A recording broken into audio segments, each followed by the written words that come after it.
Well, good evening, ladies and gentlemen. It is not once again time for totally for the first time for 10 to 1, the new podcast right here. I hope everybody's doing well. I am one of your hosts, Josh. I'm Josh. And on the other side of the screen, is Jen. So, how are you, Jen? I'm good. I'm really glad that I wasn't going to have to say I'm Josh because that would have been Because who really wants to be embarrassing. me, right? It would have been super embarrassing, and I really would have been having an identity crisis. So, whew, thank goodness. Thank goodness. Uh, I have to say, I'm really excited about this particular podcast title. I didn't realize how excited I was going to be until after I started going through my ideas for it. So 10 to 1 is actually the idea. It's the brainchild of Josh. Let's just be right out there, right, Josh? It's your brainchild. Um, and every week we are going to go through a list of our top 10 and insert random title. This week it's the top 10 movies with best friends. And I'm excited. Hmm. Me Yeah, too. I'm excited. I neither of us know what is on each other's list. So that's kind of cool. I think it's cool. I think it's better for the live reactions, Indeed. Indeed. although people will be guessing what your facial expression is. I'm so sorry that you have to guess what my facial expression is. Being in Hawaii has some awesome perks. It also has some serious drawbacks when it comes to doing live podcasts. Well, you're going to have to overly emote uh, with your voice then. I will do my best William Shatner School of Acting emoting. Like, oh, that's your number 4? Somehow I think we can manage this without the huge theatrics, but we'll throw them in just for the sake of audience. What's a good word? We'll just make sure that the audience is entertained. That'll be fun. It'll be fun. Yeah. So, before we get into this, we just started the show, and one of the things that I want to do is kind of you know explain why uh, the list we're doing tonight is the one we're doing tonight. So, best friends. And for me, coming up with this topic, it was very very easy because in the world we live in, where there's so much tribalism going on, as we've talked about numerous times on things like TV dinners, the movie potluck, and even the podcast. It's good to know that not only you can be reminded that friendship is a thing, right? But it's really awesome seeing great friendships play out on the screen. So that was the motivation. Um, in case anybody was wondering.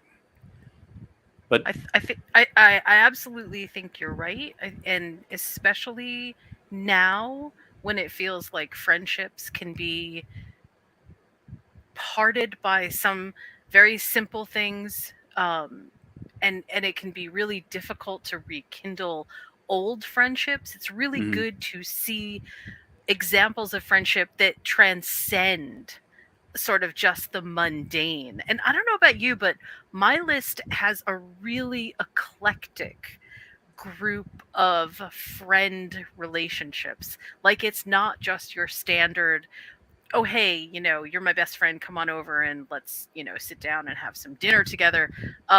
Some of the things that brought the people on my list together are really crazy. So I feel like this is going to be good. I don't know if I have that much range, but I'd like to think there's an assortment on my list. So how about we just? I mean, people want to know the list, so let's go Okay, with the lists. so let's be clear. Are we doing our lists as this is the top 10 and we are ranking them from 1 to 10, or are we going 10 to 1, or is it in no apparent order? Well, ideally, it would be a 10-1 countdown. Okay, so we're going to start out with number 10. Number 10. All right.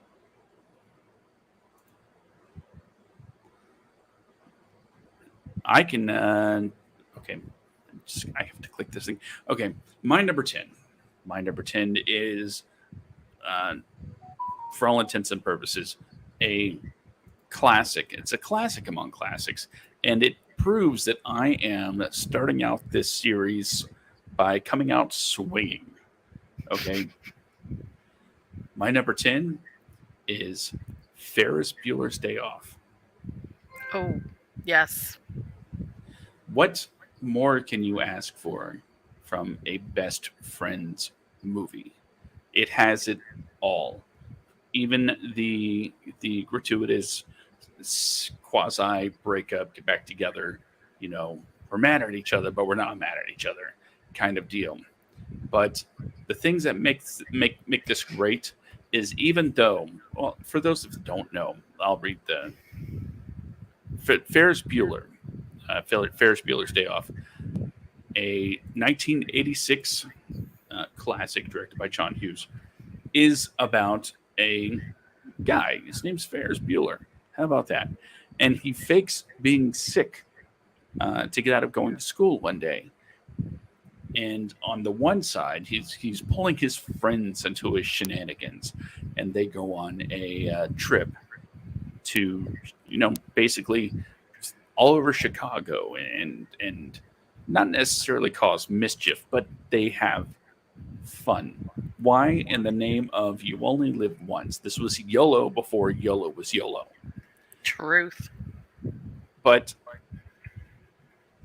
Cameron, his best friend, is the reluctant type. He's not quite as willing to get on board with Ferris's schemes, but he does anyway. And then Ferris's girlfriend, of course, has to come along too, and she's not detrimental to either of them. She is not, because in a lot of movies with two best friends and a girl hanging out, or a significant other, sometimes that's the cause of the conflict. Like, those two don't get along. No, they get along. Everybody gets along great. As far as interpersonal relationships go. But the thing that really made it important to me to add it to the list is not all of the sacrifices that Cameron makes to Ferris, because he does it, and almost to the point where Ferris seems really selfish, and it seems like a very toxic relationship. But then Ferris has his redemption and proves that, yeah, he's looking out for his best buddy too. In fact, he would, I'm sure, even say that this whole thing was really more for Cameron's benefit, to get out and live for once before adulthood, because he's been so shut off. But Ferris Bueller's Day Off is my number 10. All right. That was a good one, actually. So I'm going to go with my number 10 as Evil Dead 2013. And I'll give you the synopsis of this movie in case you don't know. It's not the Evil Dead with Ash. This is the Evil Dead where Mila, who is the drug addict, is trying to kick the habit. A group of her friends, there's 5 of them all together, and her brother, they all come together to support Mila in this cabin in the woods. Classic setup for a great horror movie. The friendship that they have, unfortunately, is probably, no spoilers here, but yeah, probably isn't enough to counteract the demon spell that they accidentally unleash. This is one of my favorite movies that bands together the horror genre and the "I would die for you" trope. It absolutely is astounding in its scope. it's not Evil Dead. Like I said, it's not Ash Evil Dead, so it doesn't have the same kind of super comedic, funny timing to it, but it is absolutely over the top good. And when I say that there are buckets of blood in this movie, that's not hyperbole. It is buckets and buckets and buckets of blood.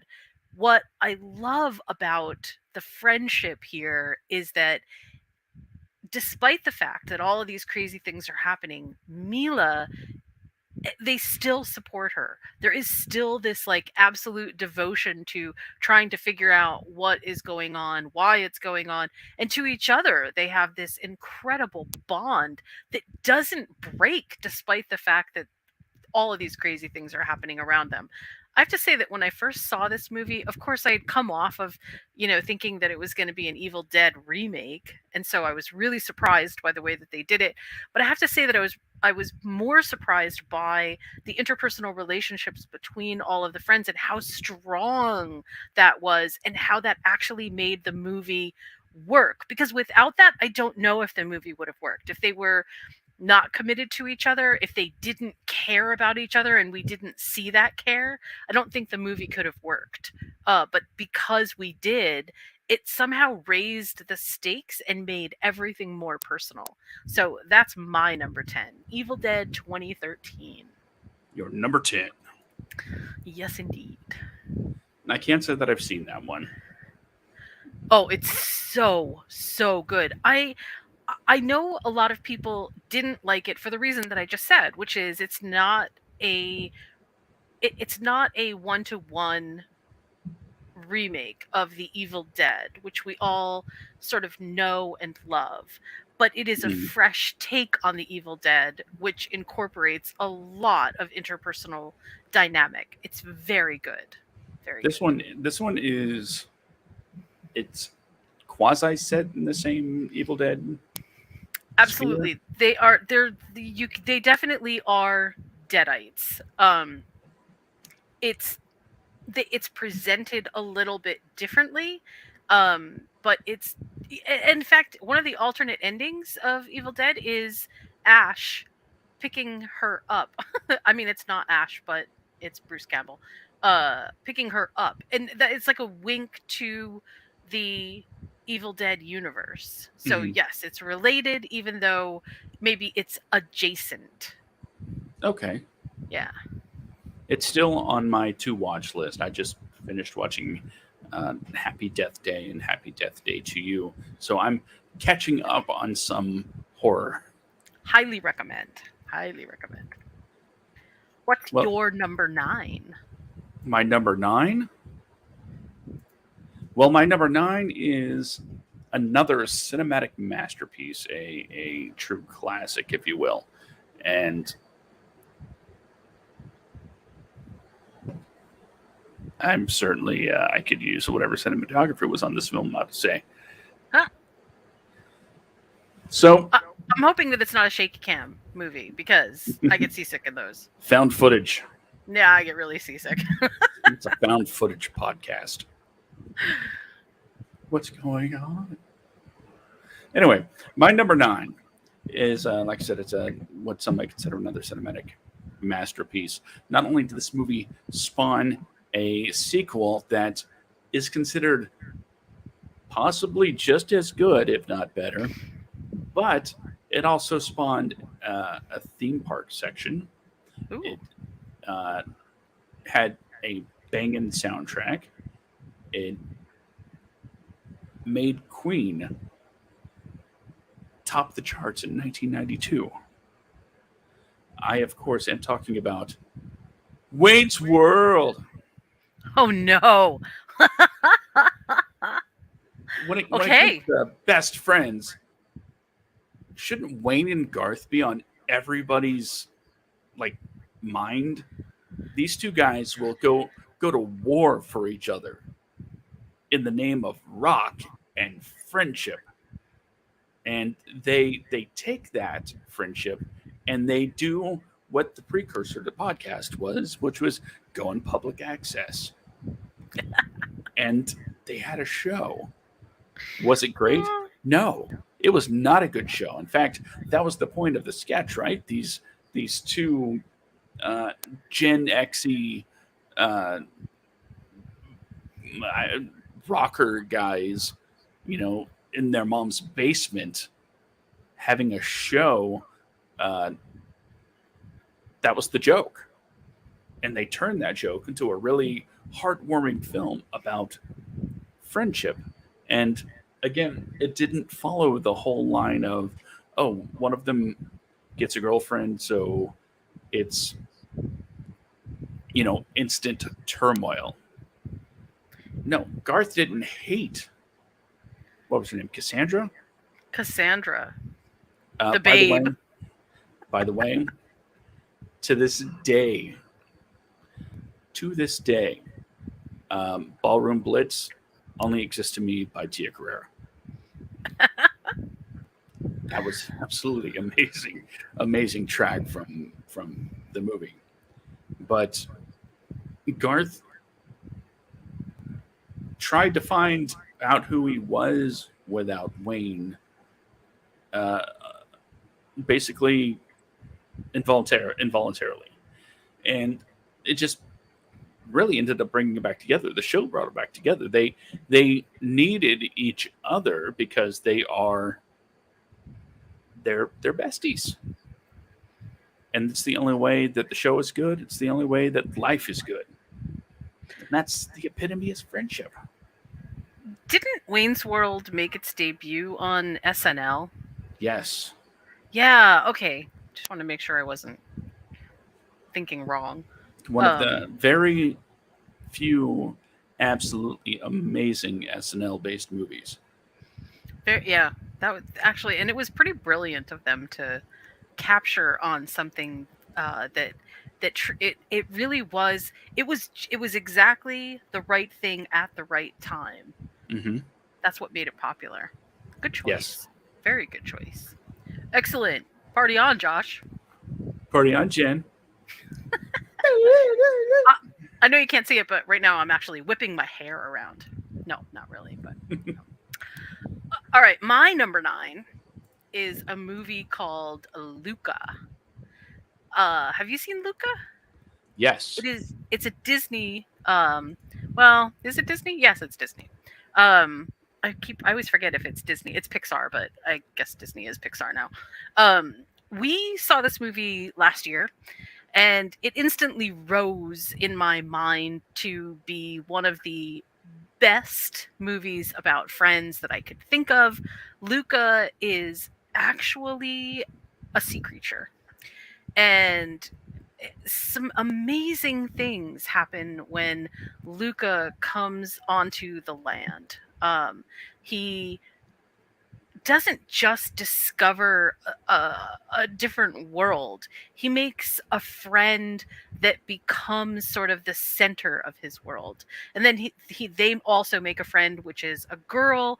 Things sort of, I don't know how to even describe this. It's not really a coming of age movie as much as it is this is the definition of what it means to be human kind of movie. Mm-hmm.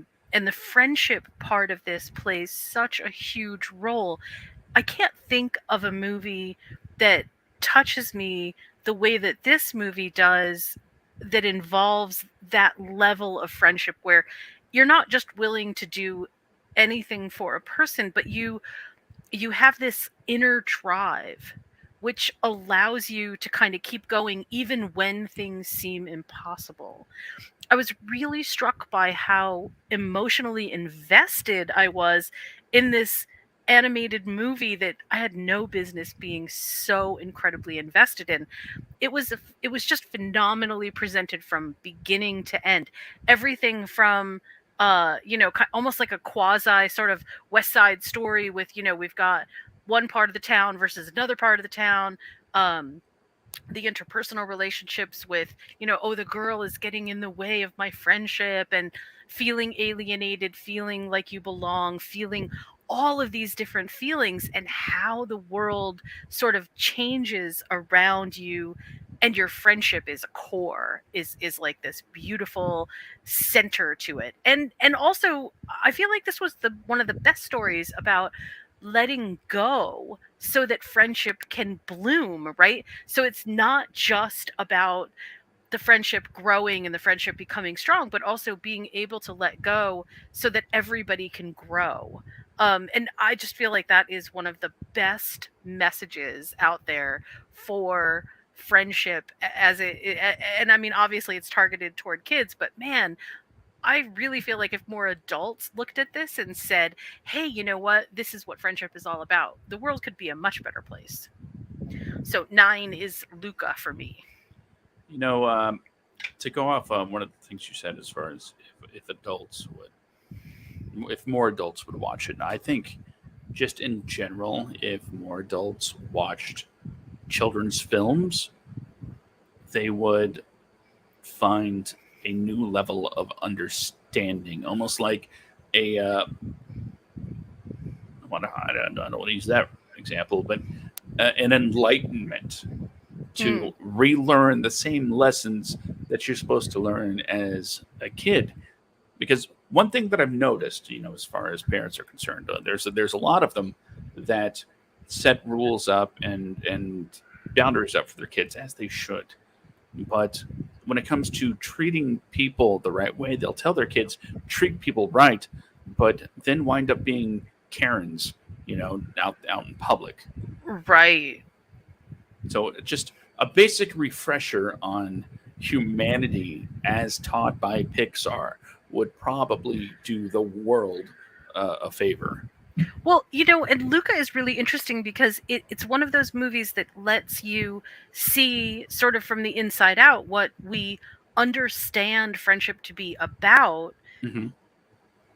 while examining also the plight of being an overprotective parent, um, understanding how parenting can somehow interfere, well, not somehow, oftentimes interferes with the way that kids need to grow, and also realizing that letting go of things is sometimes the best thing that we can do.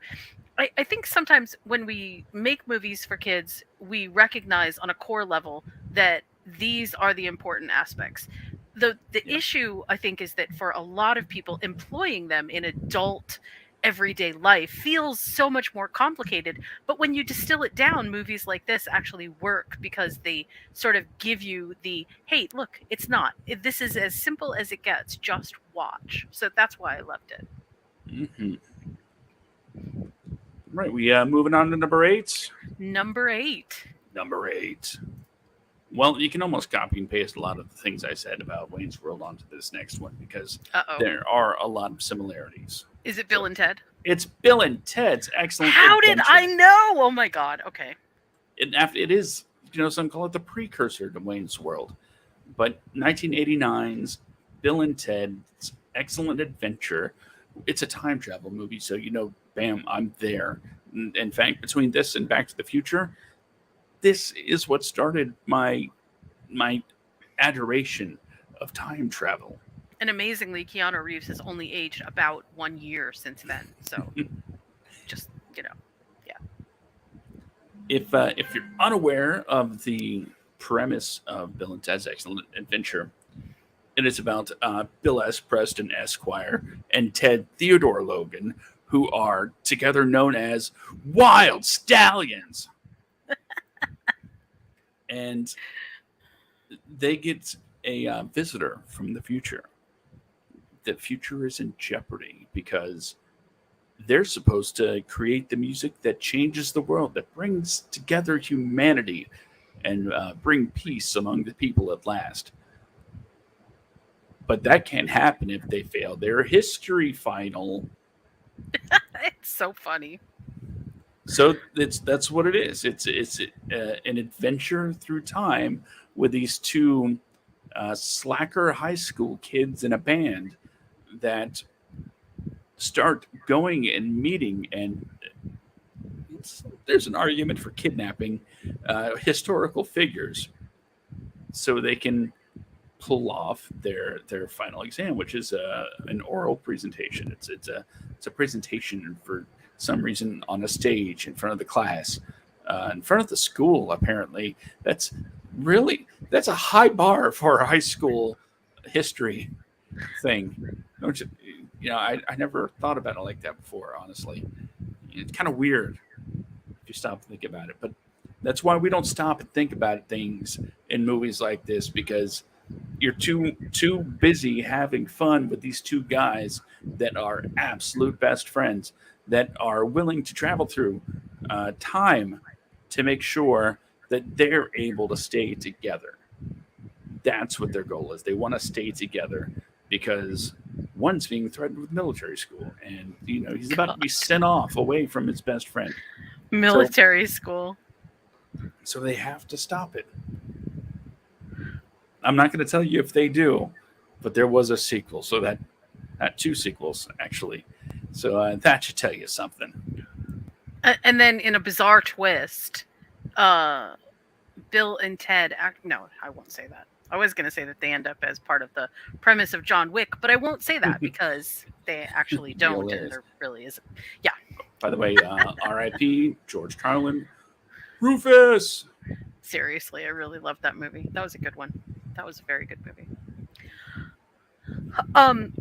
So my number 8 is, I don't know if you know what this movie is. I get sort of mixed reactions about people knowing this particular title and not knowing. If they do know it, we're just instant friends. You can call my house. I will even pick up the phone for you. That's how much I will feel kinship toward you. Tucker and Dale versus Evil. Do you know Tucker and Dale versus Evil? I know Tucker and Dale versus Evil. These Right. teenagers keep killing themselves on our... Yeah. Tucker and Dale versus Evil turns a whole bunch of horror tropes upside down and makes them truly darkly funny. I absolutely love the relationship between Tucker and Dale together. I have such a love for this particular type of movie because, like I said, a lot like Cabin in the Woods, except it's funnier, I think, in some ways.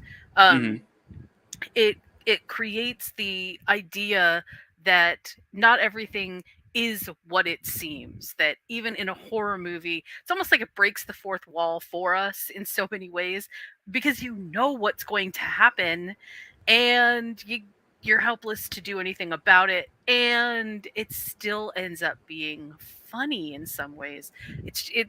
Tucker and Dale are both hillbillies, basically, for lack of a better word. I don't know if I'm thinking that that's an okay word to use for them. They're super redneck. I guess that's maybe a better way. And they go through just a crazy amount of drama with these college kids.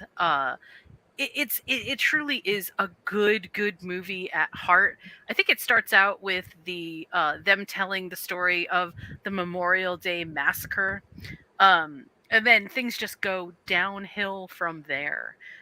I feel like this is one of those movies that is, despite the fact that there's a ton of sort of cliche things that are happening, it works because the relationship between these two has such a central core to it that it's the only it is not, I shouldn't say it's the only, but it is the reason that the movie becomes as powerful as it is. Their relationship with each other is one of those relationships that's like, oh, clearly nothing is going to pull them apart, and it feels so honest. This movie has one of those relationships that doesn't feel forced. It doesn't feel like, well, why are you friends? Like, you can absolutely understand why these two are friends. Their commonality is in their personality. So I chose this movie because I felt like it was a different kind of representation of friendship that can weather things that most relationships probably wouldn't weather. I really liked this movie. I'm so glad that you actually saw it. Oh yeah! As soon as I saw the trailer, I knew I had to watch this immediately because it takes all of those tropes and it takes all of those things that you see in typical slasher films and turns them completely on their head because of these Yes. um, sort of, I'm going to use the word intolerant teenagers that have psyched themselves up so much with, horror movies and ghost stories that they're like, oh, that's the kind of guy that I could see being a serial killer. Right, and it's the running gag that, it's always the teenagers that are getting killed. Mm-hmm. And so it basically just reframes the whole narrative and says, but what if the teenagers were killers themselves? And it's not like they're malicious psycho killers. It's they just can't seem to get out of their own way. I really loved the premise and the whole idea of this movie. Really loved it a lot. Very That much is a so. wonderful choice for your number 8. Thanks. And it's good to know that if I call, you'll pick up the phone. Well, I was just going to say, you do already have my phone number, so yeah. But now I'm glad. I'm insured that it will be answered. But now you know that I'm going to answer. Right, exactly. You got it. It's good insurance. Number 7. 7. Okay, this one's going to be totally different than from my list so far, because 10 through 8, happy-go-lucky, a lot of fun, right? Mm-hmm. This one, not so much. Oh. Because it's about young friendship. In fact, a lot of my movies are about young friendship. But this one in particular is about sad young friendship. 1991, My Girl. You know what? I was actually going to guess that. The moment that you said sad, I was going to ask if there's bee stings involved. But I didn't. Spoilers for a 31-year-old movie.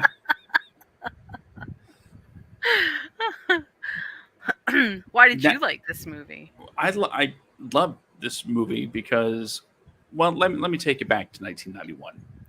This my dad and I used to go to the movies pretty much every weekend. That was our bonding time. No talking, just watching the movie. And when 9-year-old me saw this movie,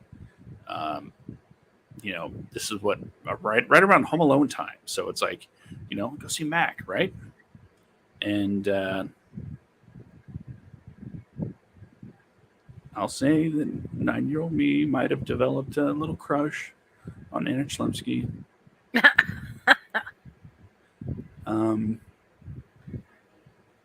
So yeah, there was that, and Dan Aykroyd was in it. So it had a lot of drawing power for me. Not to mention the Temptations were my absolute favorite music group at the time. So Ooh. My Girl, I love that song. So that's what brought me to the theater. Now, watching it, what really brought the feels is seeing Veda, who, much like me for some reason, was a kid fascinated, almost obsessed with death. It didn't help that her dad was a mortician, Right. and she was surrounded by it all the time, but she sort of got disconnected from it. Me, not so much. It would still be many years before anybody important to me passed. But she saw it every day. And even through this, in this coming of age film, she had her best friend, Thomas J., to kind of keep her focused while he was there on just being a kid as much as possible. Right? It's not like a mission he set out to do. That was just what he did, because he didn't have these dark obsessions like she does. He wanted to play. They wanted to run and climb trees and do kid stuff. That he brought out the best in her. And those two, it's a theme, especially throughout my list, that, and then probably yours too, that it plays out heavily. It's loyalty among best friends. And they were so loyal and dedicated to each other that a tragedy befalls, Thomas J. And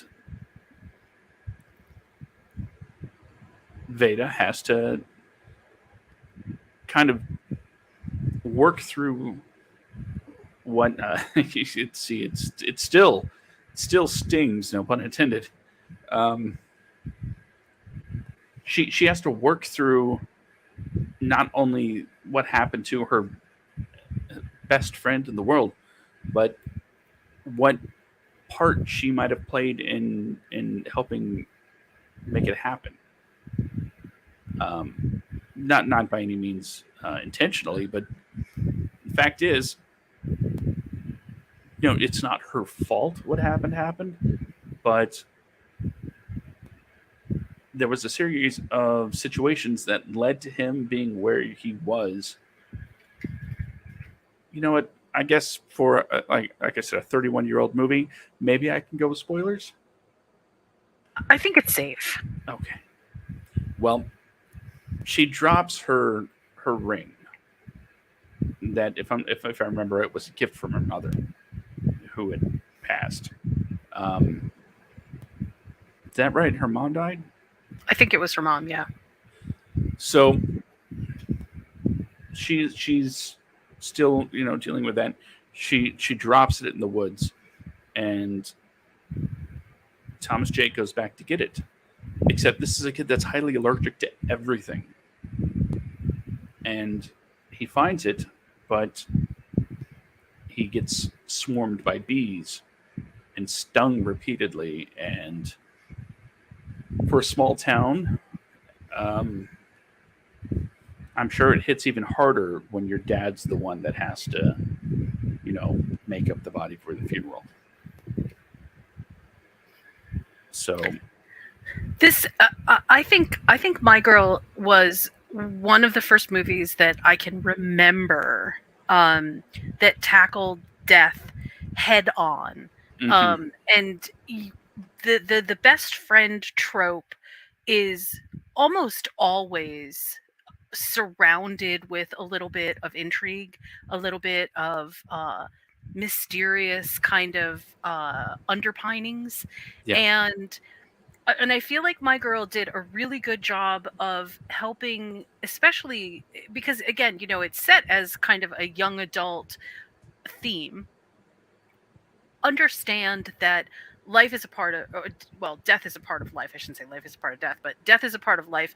And there is always an element of the unknown in everyone's life. So when we have coming of age movies, a lot of coming of age movies deal with the accidental discovery that we're all fallible, human, fragile, that we all sort of succumb to the same things, and it helps us inadvertently grow to be stronger and maybe more resilient people. It's a hard lesson, and it's a really difficult thing to go through, but My Girl does such a beautiful job of smoothing out the edges there, where sometimes it feels like the world is crumbling and things are going to come down on your shoulders and you're never going to be able to recover. And My Girl steps in and says, you know what, as beautiful as friendship is, it endures even and transcends death itself. There is something that exists of that relationship despite the other person being gone. And that, I think, is just an amazing message to carry forward. So I think that was a great choice for a movie. Very good. Thank you. What is your... So my number 8 is it's going to sound like a bunch of numbers. 8, 9 to 5. Well, 7, right? We're on number 7? Yeah, we're actually at number 7. My number 7 is going to sound like still same thing. 7, 9 to 5. I thought we were on 8. 9 to 5 is quintessentially one of the most empowering best friend movies that I can think of. I almost put Steel Magnolias in here, but decided to go with 9 to 5 because I absolutely love the message of a group of friends accidentally doing something to better their environment, and it is terrible, and crazy things happen but it's all for the best. Dolly Parton, to me, this is the first role that I ever saw Dolly Parton actually in. Um, and I just absolutely loved her. I couldn't even believe how amazing the performance of these people was. Women being empowered was not something that I remember seeing a ton of when I was a kid. I mean, there were some movies, but so many other movies were almost sort of like they made the women so empowered that clearly it was a caricature of feminism. Hmm. And 9 to 5 does not do that. The No. group of friends that are there, Lily Tomlin, Dolly Parton, and Jane Fonda. Jane Fonda. Um, all of them together are like this unbelievable trio of awesomeness and strength that just make you giddy almost for how incredible things can be when they took control of their office world. And then you could see, as they were taking control of the office, things started to change for each of them personally, and it was just such a beautiful message. I in no way advocate for anybody to kidnap your boss and throw them in the basement, but in terms of how they made this work, damn, it was so much fun. I really, really, really like the message in this movie of not just being empowered, but also being able to live out the fantasy that they had themselves of getting rid of their boss, and basically showing up the rest of the or showing up the world that hey, look, we can do this better. I have to say that every single performance in this was so solid. There was not a single actor or performance in this entire movie that didn't make me feel like, man, these people are so invested in this role and they just played it up perfectly.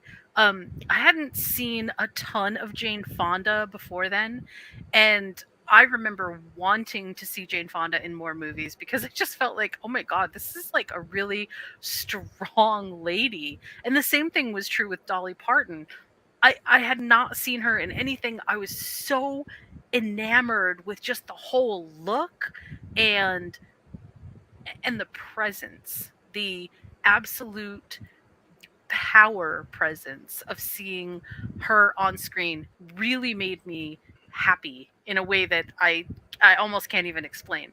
I have to say, one of the things that I really, really, really like about this movie too is that it's so funny in a time when I feel like these things, it's almost like it was, well, it is satire, but it's almost like it was a deeper sarcasm than I even understood at the time. Because if you go back and watch it now, man, some stuff is just like, whoa, we're still dealing with a lot of this stuff.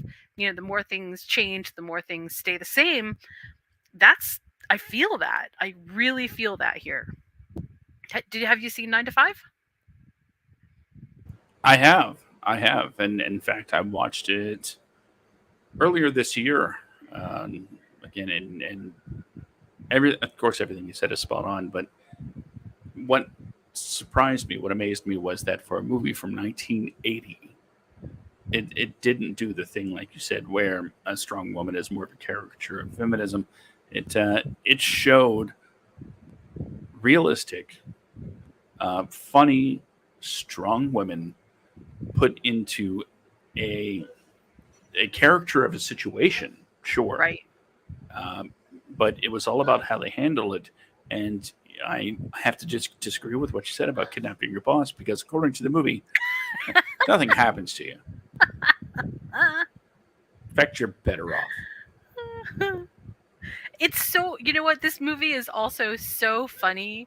And again, we're talking about a trio of real powerhouse women in the starring roles, but it's so funny even today. The jokes still land so well. Hmm. um there is there is so little.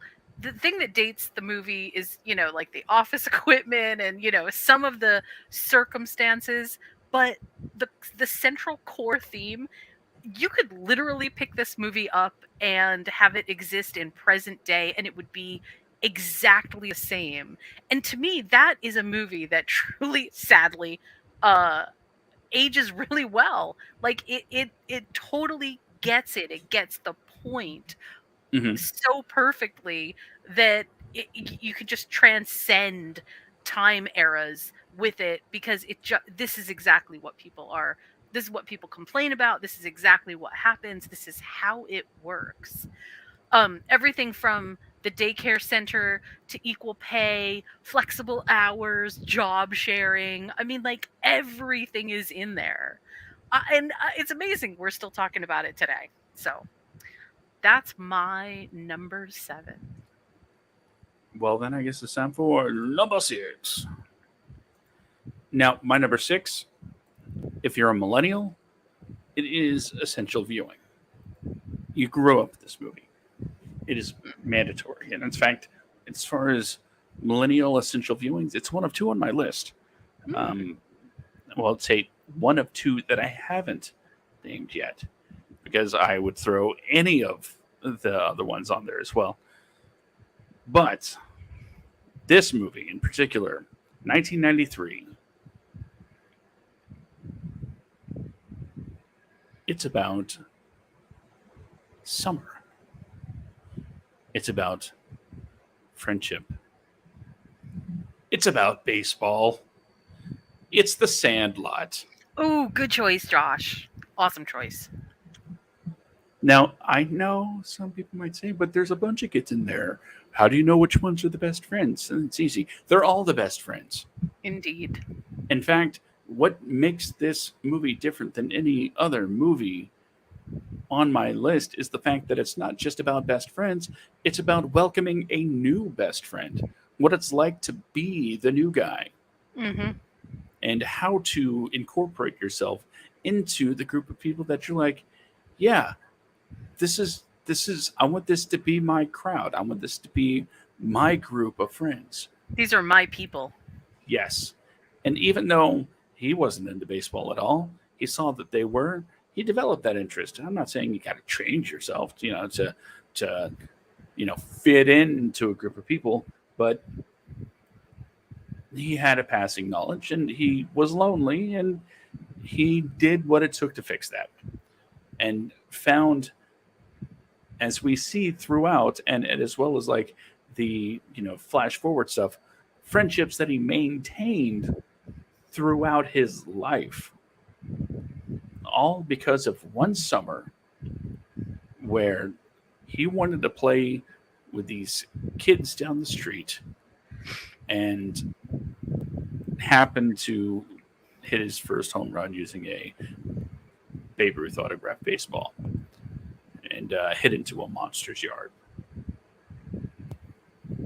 Hilarity ensues.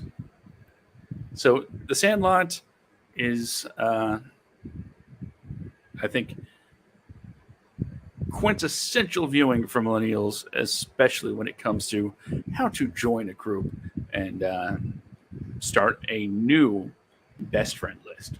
Nice.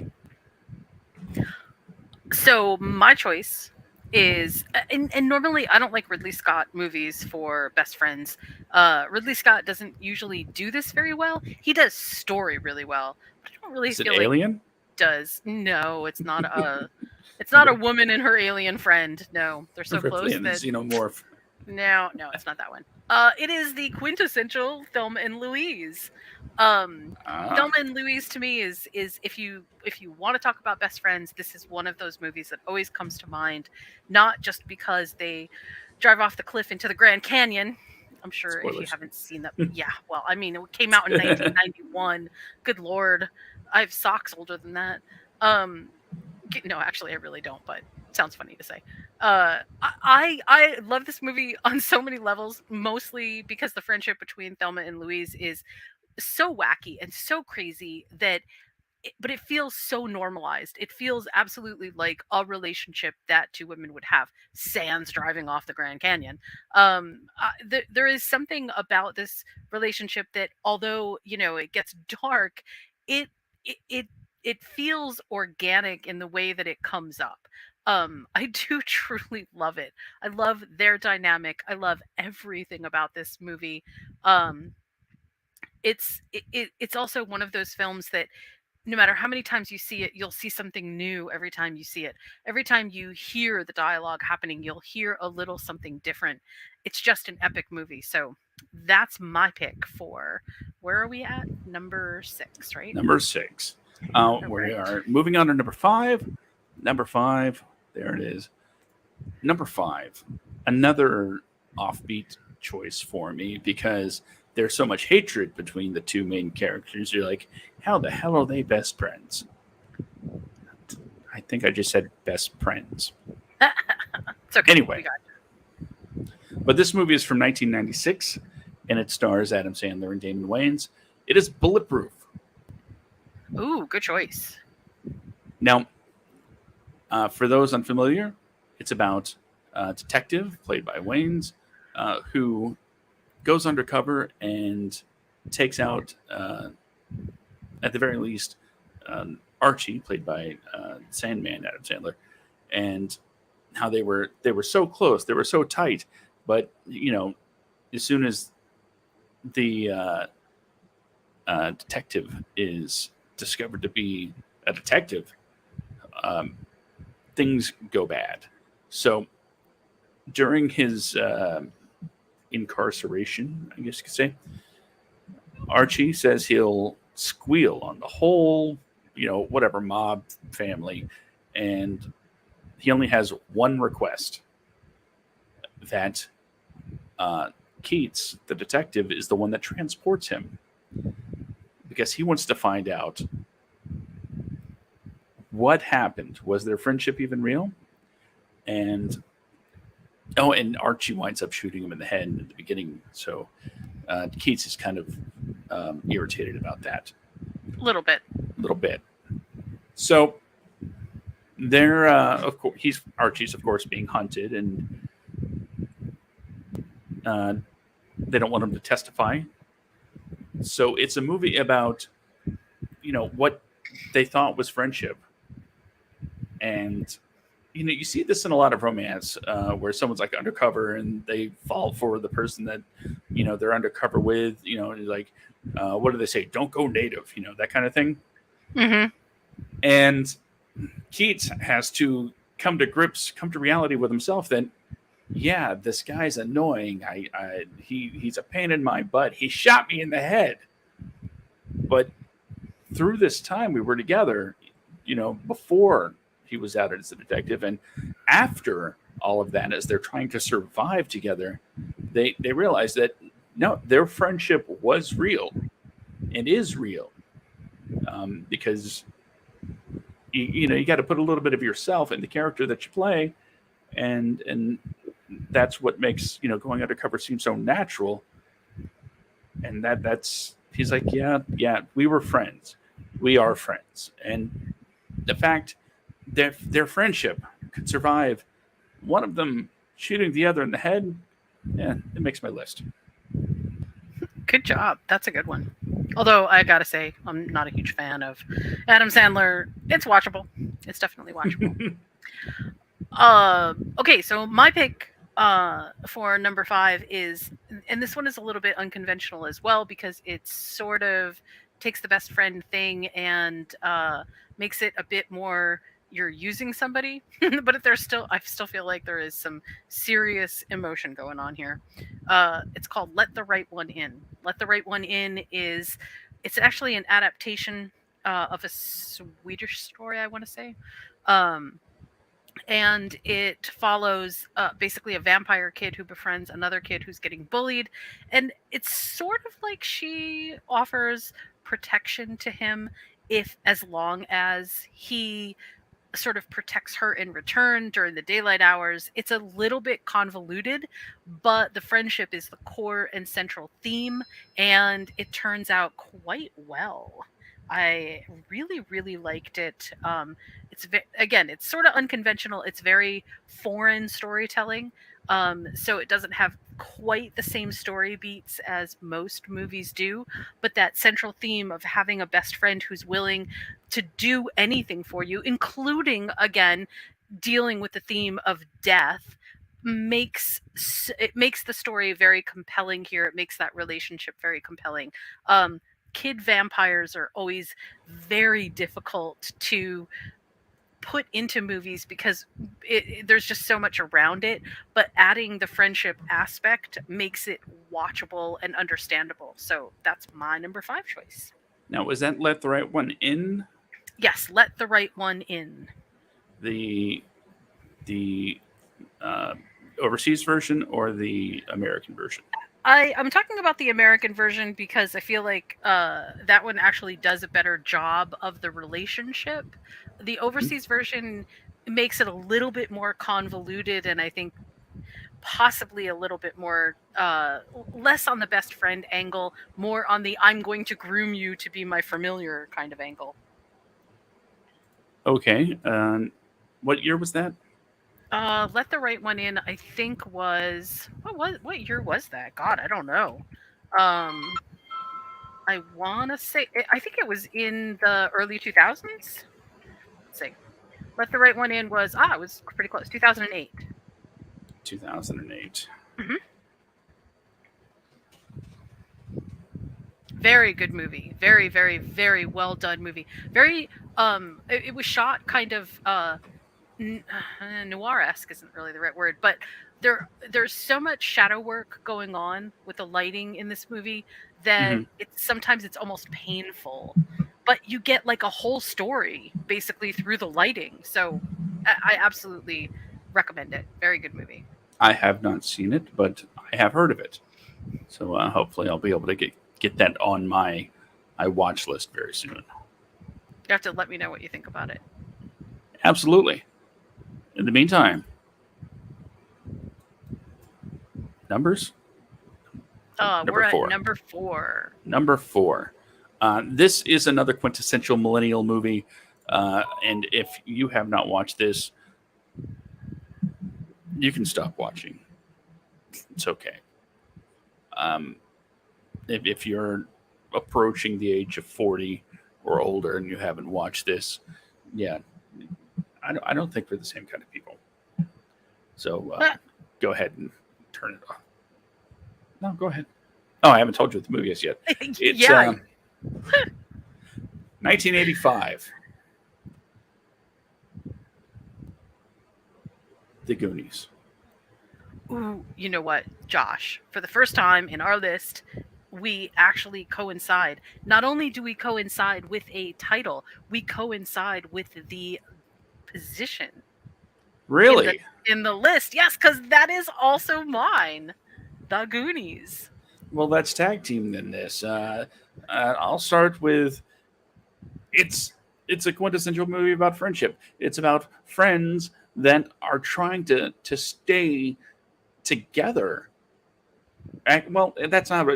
Technically, they're having one last adventure as the Goonies because they acknowledge themselves. That's who they are. They are the Goonies. They live in the Goondocks, and they're all getting kicked out of their houses because someone wants to develop the land, and they everyone had to sell because they couldn't afford to stay because whatever reasons, and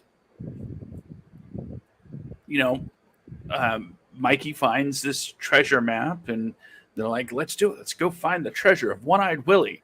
And Right. then, of course, the gangster family, breaks the brother out of jail, and you know, and I'm starting to sound like Chunk here, but that's about as heartfelt as it gets. Richard Donner, Mr. Superman, puts together this amazing film about friendship, and it moves me. I watch it at least several times a year. It's my middle child's favorite movie ever, and I couldn't imagine life existing without this movie. What do you say? I think the reason that the Goonies sort of also ends up transcending generations is because as a coming of age movie, it's not one of those that like requires you to dive deep into a huge emotional well as much as it requires you to remember a time when being young meant that you were off on not just an adventure, but hope was eternal. Mm-hmm. When there are things in the world that are unexplained and don't have, neat, tidy endings. And when adults are the gangsters.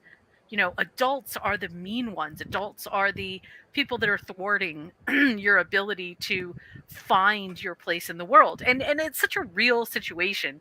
But by the end of the movie, we see everybody reunited, we see hope restored, we see things happening that sort of make the world right again. And without doing like too much of a weird comparison, it's a little bit like the Losers Club of it, minus the horror. Mm-hmm. But it has that same feel to it, where the kids are basically in control of the universe in that moment, and what they do with the universe in that moment is come together to work on a solution that keeps them all together, and it's sort of amazing. I mean, it's actually an awesome message, and I have to say that this has Chris Columbus and Steven Spielberg written all over it. I mean, like you can pull pieces out of this movie and go, "Oh, that's Chris Columbus. Yep, that's Steven Spielberg," and it just feels 100% right. Mm-hmm. Yeah, awesome, awesome movie. Good Plus, choice. with a little addition, it also teaches us that just because someone's different, if you treat them with a little bit of kindness, you never know what kind of person's going to join your friend group. Fun fact about this movie: it only grossed $935,000 in the theater on its initial run, which is paltry, even even in the day, even in 1985. It still was not a huge commercial success.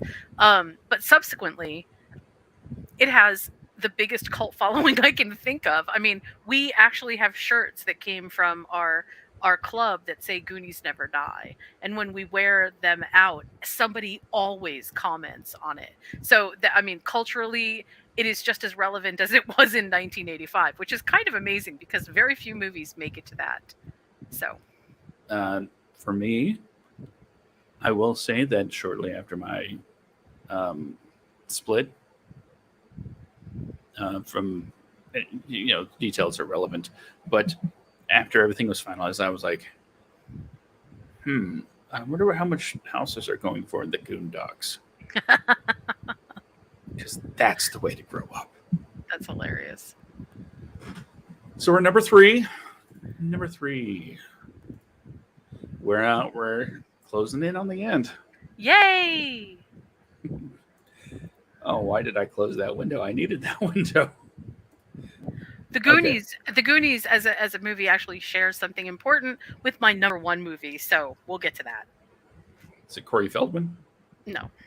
Okay. I just figured I'd give it a shot. Anyway, 1998 brought us something that nobody was ready for, and the box office really reflected that. But I will say I saw it 9 times in theaters. Probably should have paid for at least one. And yeah. But my number 3 is the story of 2 guys that created a whole sport. Basketball. Oh, I have no idea what you're talking about. You've never heard of basketball? No. From the creators of South Park, starring Matt Stone and Trey Parker. It's the story of 2 losers from Milwaukee who, well, it originates when another one of their friends friends might be a loose word, works for the gas company and comes to show it off. No, well, they were practicing that day, but it kind of launches from there. Anyway, it goes back even further than that. They were at a house party for people they went to high school with. They weren't invited to, by the way, and some popular, really typical 80s looking, polo wearing khakis, it brings about the line, first you get the money, then you get the khakis, then you get the women. That's a line from the movie. But these jock guys were, giving them a little flack, and they're like, fine, let's shoot some hoops. So, let's deal with this like men on the court. And they're like, yeah. And then, as the other guys are warming up, they're like slam dunking and doing layups and alley-oop and shots. And then they're like, oh, we're going to get slaughtered.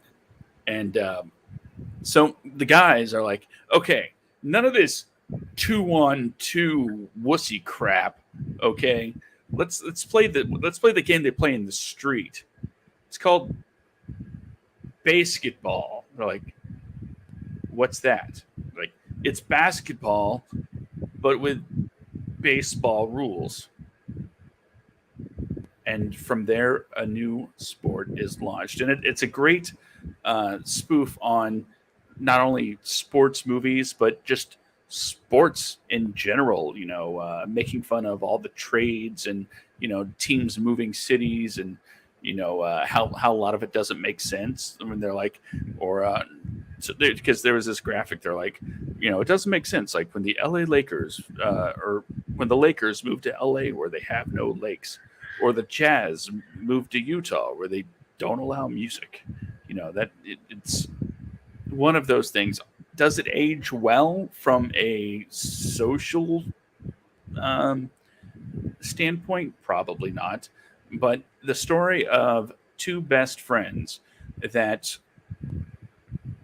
have suddenly found themselves in the limelight, the spotlight of fame and fortune, less fortune, but fame, and how it stresses even the best of friendships, no matter how close they were or close they are. It became a lot to handle for them, as well as careers in sports.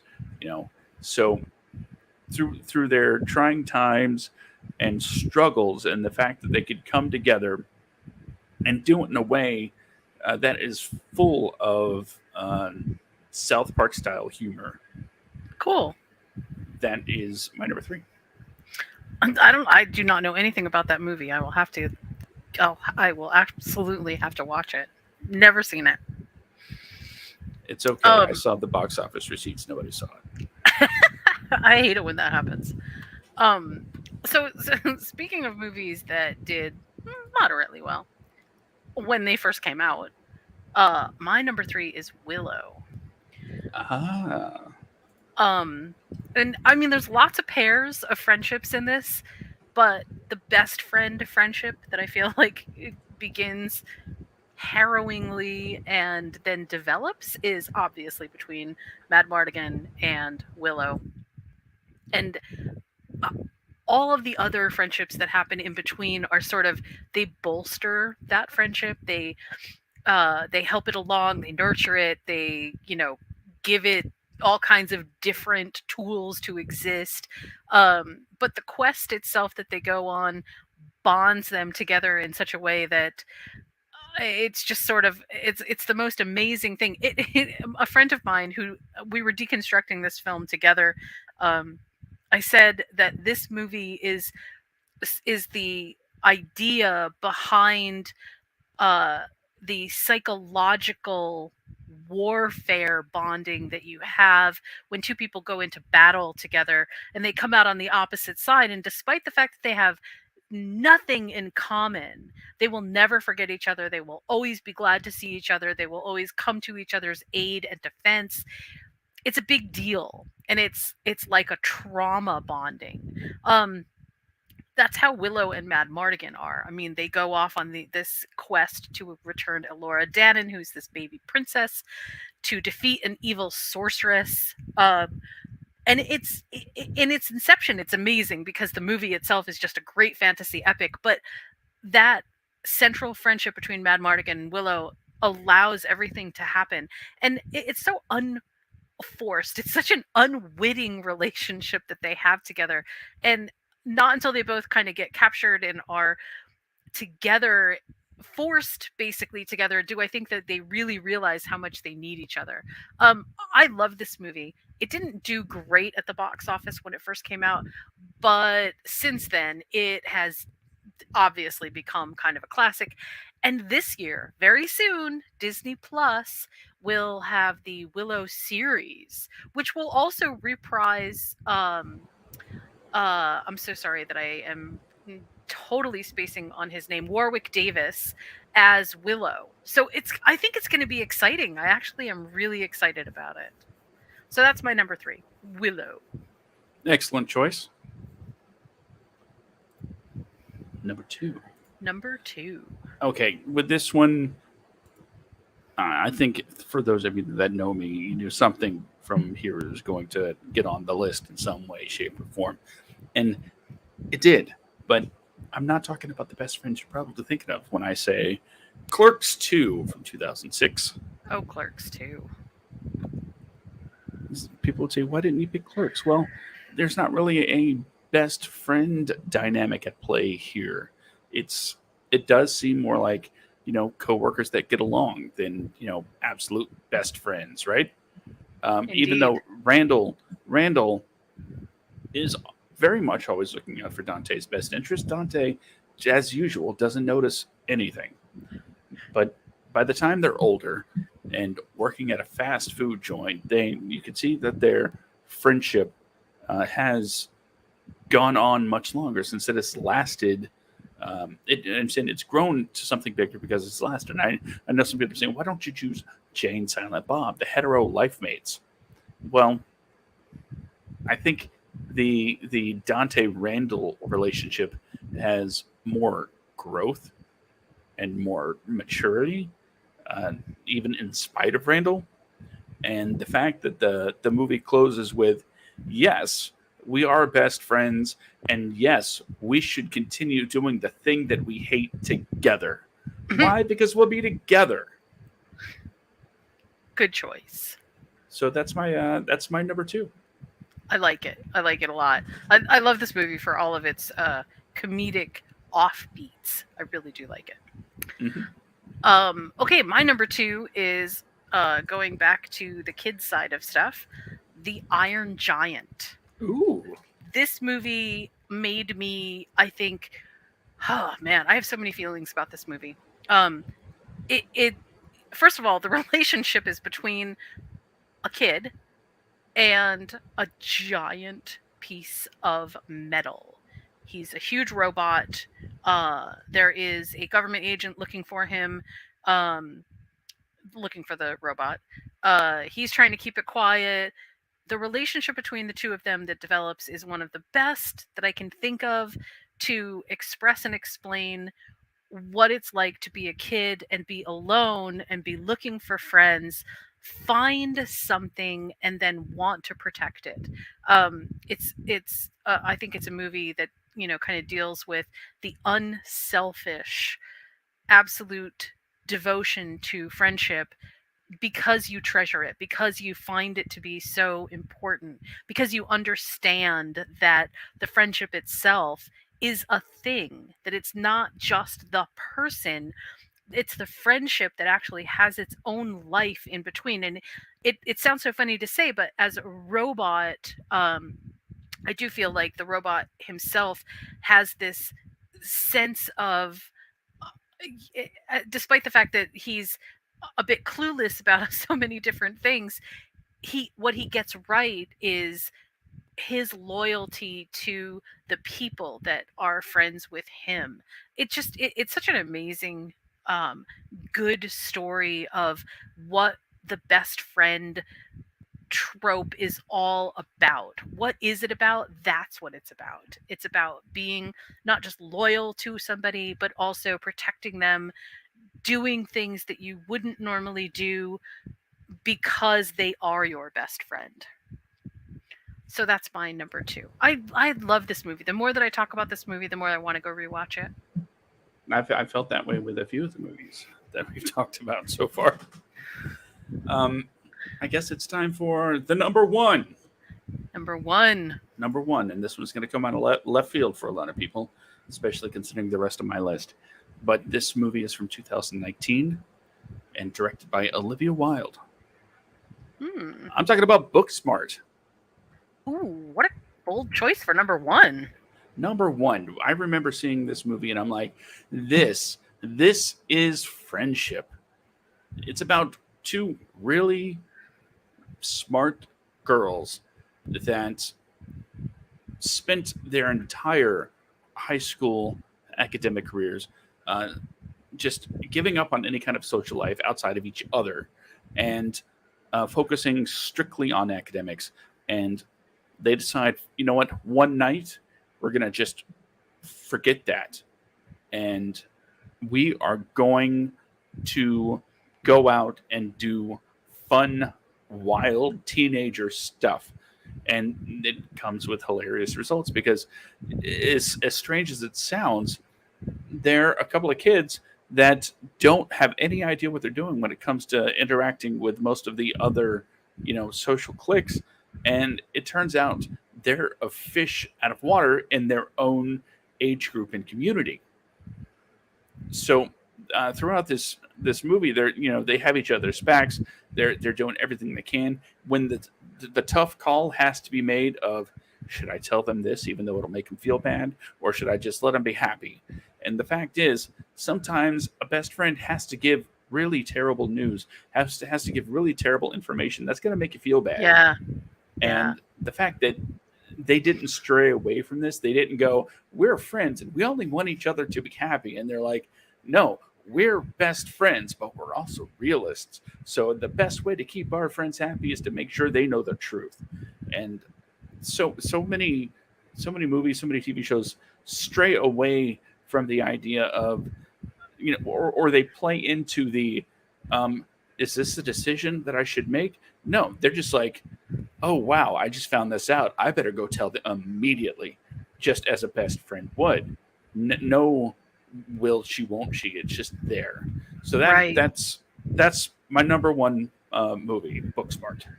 Nice. I really like those. Both of the characters in that movie make me very happy. I really like them. They're so well thought through. I dare say, probably when it comes to high school parties in movies, could be the best one I've ever seen. Yeah, I agree. I have a lot of empathy for both Amy and Molly together. I really feel their pain. I very much liked it, and I also feel all of the good stuff that they experience too. You're right. That's absolutely a perfect one. So my number one choice is going to come as zero surprise, both to anyone who knows me and probably anyone who's ever heard any other one of my podcasts. It is The Lord of the Rings, with Sam and Frodo as my best friend pair. Sam and Frodo obviously go through some stuff. They start out in the Shire together, knowing each other through family, are absolutely best friends even then, go on an epic quest, lose each other in the process, are tested in ways that I can't even imagine. And through thick and thin, Sam and Frodo somehow not just remain true to each other. Well, Frodo kind of strays a little bit, but they manage in the end to bring it all back together, which is something that a lot of relationships, they get tested once and they disappear. Whatever happens, some little slight, some Gollum says you ate all of the lembas bread, and then you have to, it happens more often than you'd think. I loved this movie on so many levels, obviously. Lord of the Rings is one of my favorite movies of all time. Sam and Frodo are quintessentially, to me, the epitome of what it means to be someone's best friend.